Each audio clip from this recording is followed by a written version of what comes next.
Greetings, all.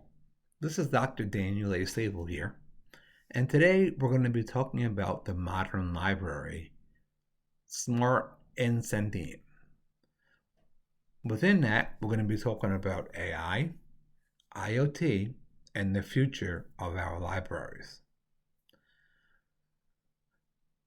Today, we're going to be looking at how libraries are becoming more than buildings full of books. They're turning into smart, aware, and responsive spaces. So, really, what do I mean by that? Libraries are using artificial intelligence, sensors, and data to adapt to what people need, sometimes even before they ask. Think about that.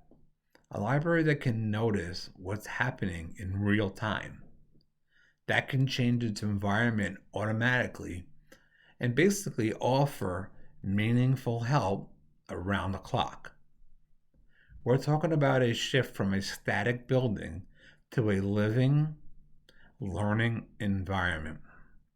Sentient doesn't mean science fiction, it means responsive. And this transformation is already happening. So, what is the sentient library? Let's unpack that word. Sentient. Traditionally, it means having the capacity to sense or feel. Well, in our case, a sentient library is aware of its environment and user needs. It notices who's in the building and what they're studying and what the environment is like. Things like light levels, temperature, noise. Then it responds. Lights brighten when someone walks in, air conditioning slows when the room empties, and behind the scenes, systems keep track of it all to improve services. Even digital experiences are part of this. Imagine logging into a library account and the system recommends resources tailored directly to your interests. Because it knows you've been checking out books on climate science or streaming videos about a particular topic. Now that's personalization, but it's built on awareness. And this is the new frontier for libraries.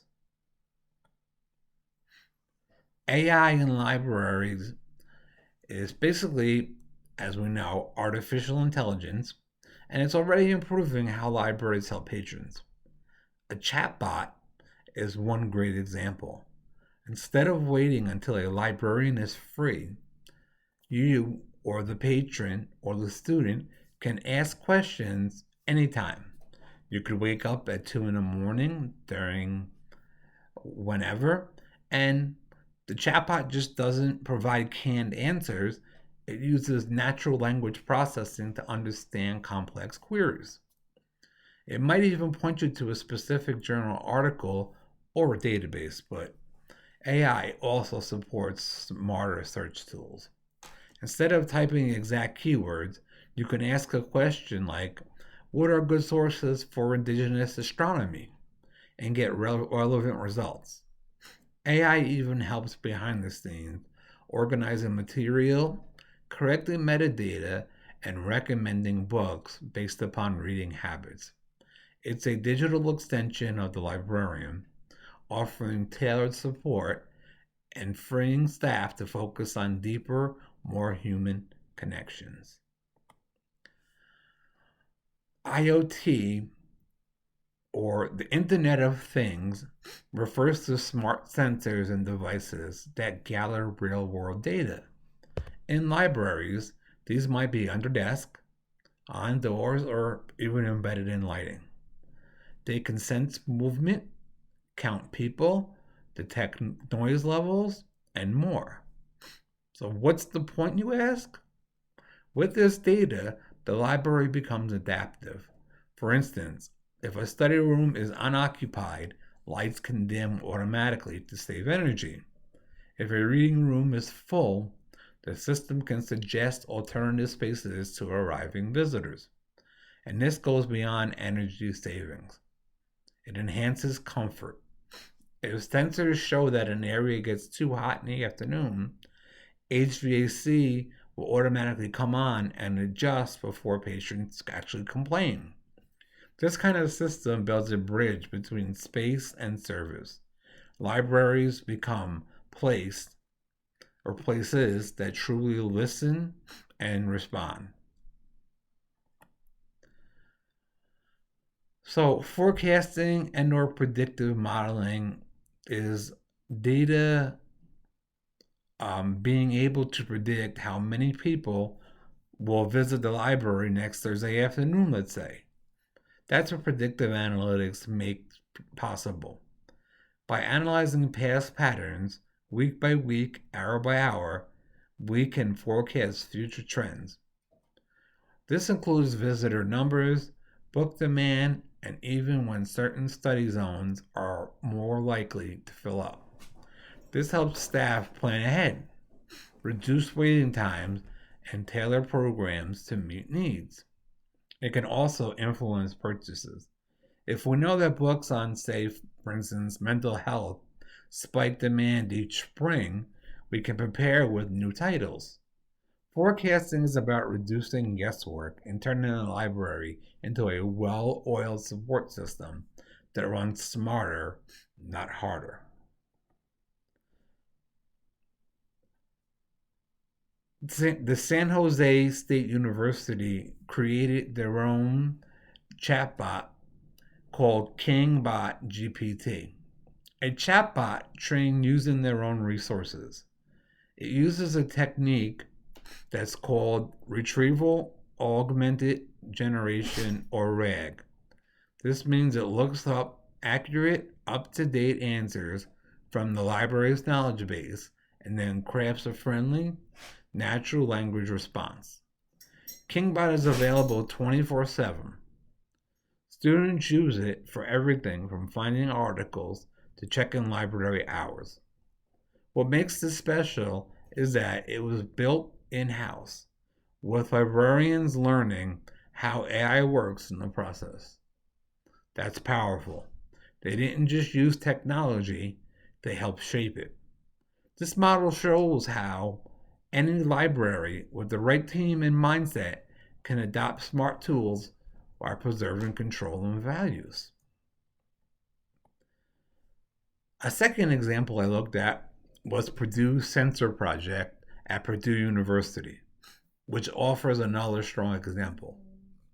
They installed privacy-friendly infrared sensors across all 7 campuses in the libraries.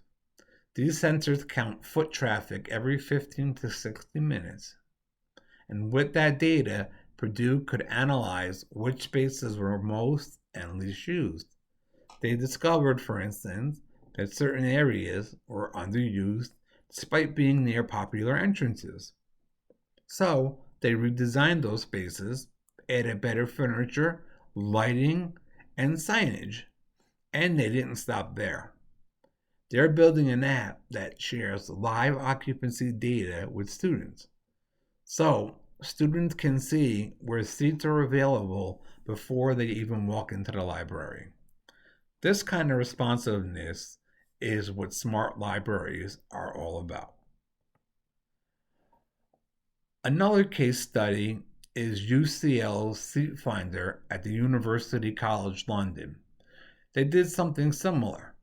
They installed over 600 present sensors under desks. They detect whether a desk is in use. That information is sent to a dashboard and a mobile app. Students can pull out their phones and see in real time which rooms and floors have open seats. This is a real game changer, especially during exam time or when study sessions begin to get higher and grow. Instead of wasting time walking floor to floor, they can head straight to where they're needed. It's one small piece of tech that creates a big difference in how students experience the library.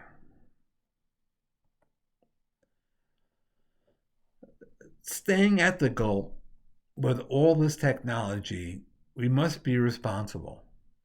AI and sensors do collect data, and data must be handled with care. Who owns it? Who sees it? How long is it stored? We must be transparent with our students, patrons, and so forth, and offer choices. Ethical AI also means avoiding bias. If a chatbot recommends only mainstream authors or misses diverse voices, that's a problem. Libraries must ask hard questions. Is this tech fair? Is it inclusive? We are stewards of knowledge and trust. As we adopt smart tools, we must double down on those responsibilities. Again, going with equity and access for all, we must think about all inclusive spaces. This means more than installing ramps or elevators. It means providing tools that speak to everyone's needs.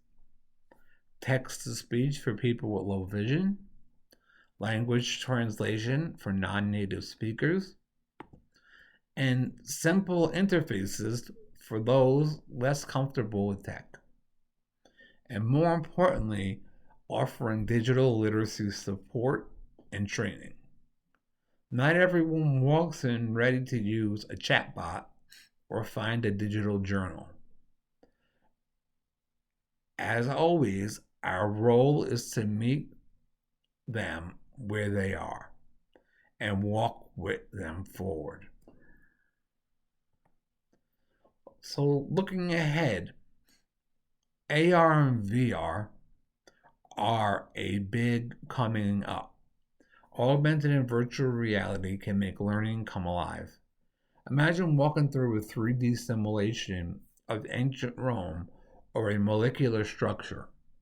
Libraries can host virtual exhibits, immersive learning labs, or interactive story times. AI can guide users through these experiences, adapting the pace and language to each person. These tools aren't just flashy, but they help learners of all styles engage deeply. The future isn't about replacing books, it's about expanding how we interact with knowledge. Smart cities and libraries aren't islands, they're part of the larger urban system. Imagine a library that shares air quality data from rooftop sensors or traffic alerts from nearby roads.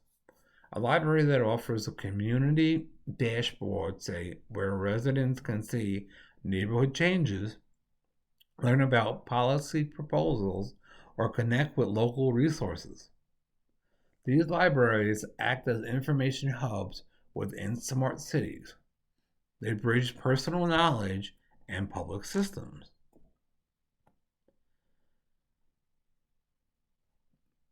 So let's recap exactly what these tools offer. AI saves time by handling repetitive questions. IoT reduces energy bills by powering down unused spaces.